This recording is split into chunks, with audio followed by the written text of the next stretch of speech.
To Shalom again, continuing what we left off on part 2 of the let me get the precept. We're basically in my notes, so I'll just bring it out as we hear. This is what it is about. So let's get into create. Okay, let's call. No, I'm trying to get. Let's get into it, right? Alright, so let's get it from here, make it easier. It's undeniable that the indigenous people found in America are the northern kingdom of the children of Israel. This is going to be part 2, of course. So it's undeniable at this point.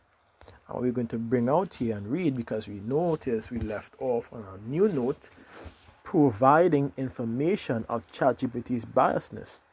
Now I'm going to show you exactly what I did. Again, remember we didn't read this particular information below, dealing with what? Asarat. This is why I pointed this in the very last video, that we're going to deal with this part for last, because this is going to bring everything home. That's why, and when I try to, now I'm going to bring this to you. Hold on, let me get some water. When I try to apply this particular page on ChatGPT, it was denying me or blocking me from sending the page. This is the second day now where my pages, the screenshots, has been denied. So you know what I did? I went on to Jewish Encyclopedia, went on to Asarat. I think I have it there still because I was on work, so it'll still be there, I believe, from my pause. Still there, right there. Went on to Jewish Encyclopedia, which I did today, and the information is there. And all I did was copy and paste. And look at how quick ChatGPT would have changed its information to agreeing with what I'm saying, because it's the evidence is not brought forward. Now, before I did that, this is what it was stating, which you'll read in directly. But remember, we are still applying Isaiah 8 and 20, going according to prophecy, and we went according to scriptures to provide that information, which we'll read again after we hit these two notes. All right. So this is what it brought up. The passage in question, 2 Ezra chapter 39, verses 40 to 42. That passage says that 10 tribes was taken into captivity by Assyria. They left the heathens and they went into a further country where never mankind dwelt. They crossed the waters, Euphrates being parted. And the second part is, it says, if Columbus knew this would be this, if Columbus knew this, who would he be looking for? That was my question initially, right? And then they went on to provide this. As you see next to it was that, and they said this, which they did give the information of the voyage mentioned in scriptures, and continues to say, if I'm going below, and if, and this is important, if, very capital letters IF, right? See how they are trying to defend? Now watch this. If Christopher Columbus was influenced by that passage, then logically he would be looking for the lost 10 tribes of Israel, which I was stating before, and I was building all it up so you could understand the facts and the truth of the matter and how ChatGPT also works. We have proved from time and time again that biasness is a main factor of ChatGPT, and in order to remove biasness, you have to provide credible, canonical information, deal with history and biblical accuracy, so that it could now judge correctly, which, as per usual, they usually go back to the biasness again. Even after you judge and they skip that 24 hours, they go back to it again, as per usual. This is how they work, because guess what? They are made from heathens. That's why. It says the lost 10 tribe. So he would be looking for this Ifa. He would be looking for the lost 10 tribe, a people who came from the east, migrated across the waters, settled in a distant unknown land, right? Land of the unknown, which is exactly mentioned, I believe, in Micah, which is what's going to happen. But I think let me get a precept. I think this is Micah 4, right? The precept says the land of the unknown. Is it Micah? Is it Micah? Is it? I'm trying to remember, boy. It's just sometimes the brain does slip, but Salakia for if it does. I just want to get the memory back in my head.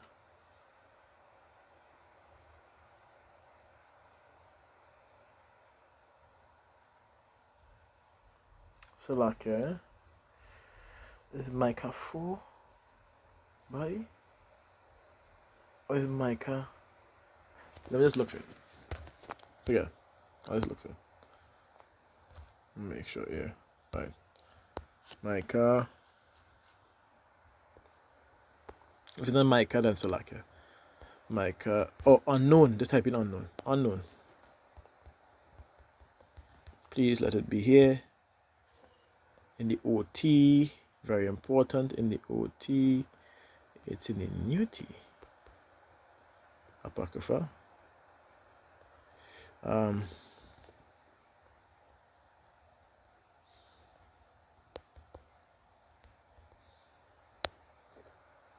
Can I get, if I could have been very certain I've read prophecy in one of these books, meaning land of, but no, I'm not seeing it. So bear with me. If I can't find it, I can't find it. Yes, and I can't fight it. Let's see, land of the. There's doing everything.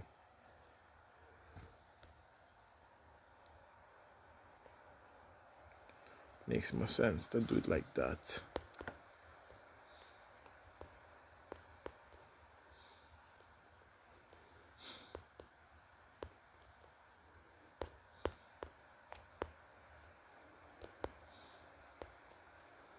I can tell you, if I see it after looking at it, I find it in Micah, I laugh. Is it Micah? I believe in it, but Salakia. Bear with me. Let me pause so I can get. I want to waste the time on the recording. Alright, let's go into it because I couldn't find it. So if I at the end of the day, if it's not here, then my bad. Slip of the tongue. I can't remember exactly what precept it was, but I know it was somewhere. I wonder if it's speaking about. I wonder if it's Joel.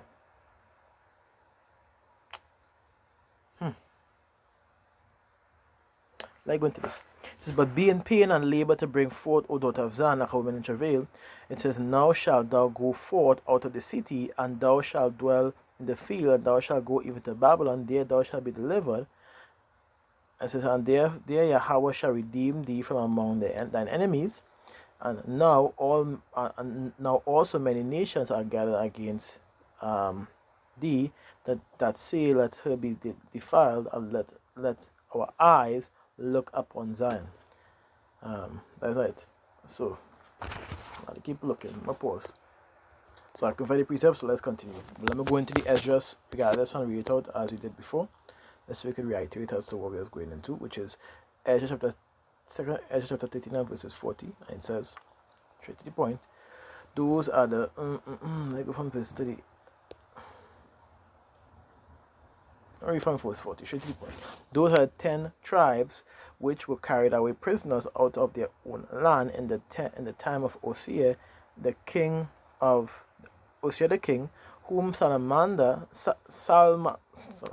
Salmansa, the king of Assyria, led away captive, and he carried them over the waters, and so came they into another land.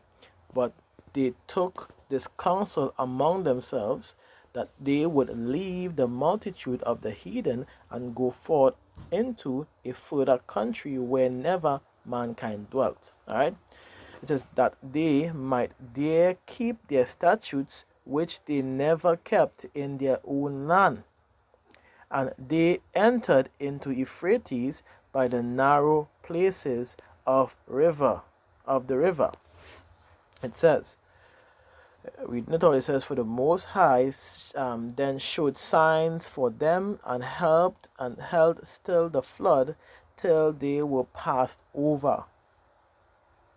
For through that country there was a great way to go, namely of a year and a half, and the same region is called Asarat. It says, all right, I'm going to go from to verse 48, right? Then dwelled they there until the latter time, and now when they shall begin to come, it says, the highest shall stay the springs of the streams again, that they may go through.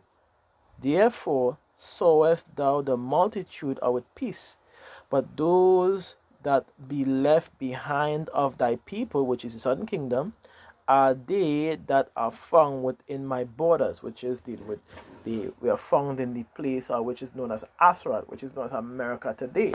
And the reason why we can say that is because it was also confirmed, which will grab the information and lead you on so you can see what we are talking about. And what we have been saying and uttering has never been a lie. Not once. No, not once, as the saying goes. All right? So, let's get to it. So you notice we read these two parts. This is what we get. And to answer this question, as it says, if Christopher Columbus was influenced by that passage, then logically he would be looking for the lost 10 tribes. Now, all I had to do was go back and send this, which I told you from the beginning what I did. And let's read Asarat, the name of the land beyond the great river, far away from the habitation of man, in which the 10 tribes of Israel will dwell, observing the laws of Moses until the time of the restoration, according to 4th Ezra chapter 13 and verses 45, which, let me grab real quick. I'm going to pause. 4th Ezra is literally 13 and verse 45, often referred to as 2nd Ezra 13 and verse 45. So let's continue as you understand this.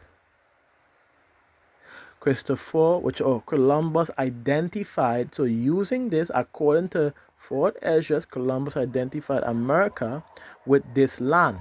This land was mentioned in 2nd Ezra, which we could grab back to, which is known as, let's read it over, for through the countries there was a great way to go, namely of a year and a half, and the same region is called Asura. That's the land that he referenced to America, this America that we have here today. So when I drop this bomb, and as you continue reading, I could see that that Christopher Columbus did use Esdras as a way to justify his voyage as well as to follow suit, which we can show because when we post this information on ChatGPT, guess what? They had to rephrase their exact statement, saying it wasn't proof, to now saying this. Let me go back into what I was going into. This is this I posted, and I actually posted it right here, which you could see the information right there.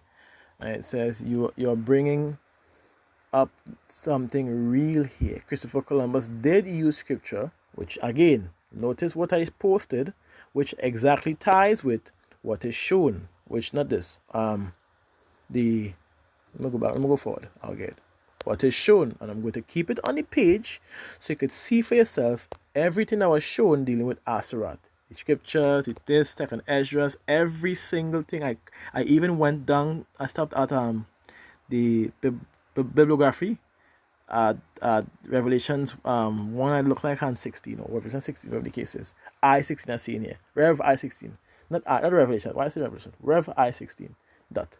This is where I stopped.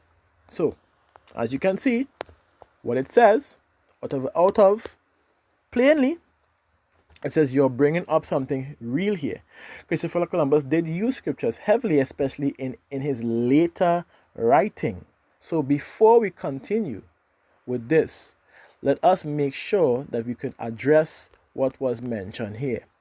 If this is important, ChatGPT, if Christopher Columbus was influenced by the passage, then logically he would be looking for the 10 lost tribes of Israel. So this, when I posted that brought about this, now undeniably proves that he was indeed looking for the lost 10 tribes. Foolish. Let's keep reading. Let's see where the pushback is going to come in. Is there going to be any pushback? Let's find out. It says, but we need to separate what he actually wrote from what's being inferred, so your argument stays strong and doesn't get easy pushback. So before you are against what I was saying, now when I bring this up, you want to make sure it's clear and solidified. So Columbus's book of prophecies, which is Libro de las Profecias, It says around 1501 to 1502, Columbus compiled a work called the Book of Prophecies, which we have right here. We can show all of them, but we'll read it first. It is a collection of biblical passages, commentary, and I guess I can see that part there, so I'm going to go back into it. So and new what? Okay. Actually, they have it right here. Makes sense. All right. And notes where, let me read it out and I'll show you. I believe I have it right here. Matter of fact, two of them right there. But so it's already shown. I thought they would the next one have more, not this one. All right. It says it's a collection. Oh, Salakia. On to the next one.